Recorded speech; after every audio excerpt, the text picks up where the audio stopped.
Hi guys, welcome to Abhi info. కొంతమంది అయితే comment అయితే పెడుతున్నారు, అన్న గ్యాస్ సబ్సిడీ అమౌంట్ పడతలేవు, దానిపైన ఒక వీడియో చేయండి అన్న అని చెప్పేసి. అయితే ముందుగా మన ఛానల్ అయితే సబ్స్క్రైబ్ చేసి లైక్ చేసి సపోర్ట్ చేయండి. ఇలాంటి మరిన్ని మంచి మంచి అప్డేట్స్ ఎప్పటికప్పుడు చేస్తూనే ఉంటాను.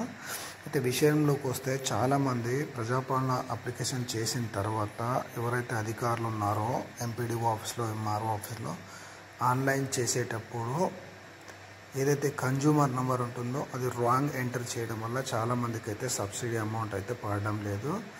ఎవరికైతే సబ్సిడీ అమౌంట్ పడడం లేదో వారైతే ఆధార్ కార్డు, అలాగే రేషన్ కార్డు, అలాగే గ్యాస్ ఏదైతే రిసిప్ట్ ఉంటుందో ఆ రిసిప్ట్, అలాగే కన్జ్యూమర్ బుక్ ఏదైతే గ్యాస్ బుక్ ఉంటుందో ఇవి తీసుకొని దగ్గరలోని ఎంపీడీఓ ఆఫీస్కి వెళ్ళి అక్కడ జూనియర్ అసిస్టెంట్ గారు ఉంటారు, వారికి అయితే సబ్మిట్ చేసి మీరైతే అప్లికేషన్ చేసుకోవచ్చు. అప్లికేషన్ ఎప్పుడైనా చేసుకోవచ్చు, అయితే గుర్తుపెట్టుకోండి. అయితే ఈ అప్లికేషన్ చేసుకున్న తర్వాత మీకైతే అమౌంట్ పడుతుంది. ఇది 100% కరెక్ట్ న్యూస్ అండి. ఎవరికైతే సబ్సిడీ పడడం లేదో మీరైతే నేను చెప్పినట్టుగా మీరు వెళ్ళి అప్లై చేసుకుంటే మీకైతే సబ్సిడీ అనేది నెక్స్ట్ మంత్ నుంచి అయితే పడుతుంది. అలాగే మీకు తెలిసిన వాళ్ళందరికీ వీడియో అయితే షేర్ చేయండి. చాలామందికి అయితే సబ్సిడీ పడడం లేదని కామెంట్ అయితే పెడుతున్నారు. మీకు ఏమైనా అప్డేట్స్ ఉంటే మరొక వీడియో ద్వారా మీ ముందుకైతే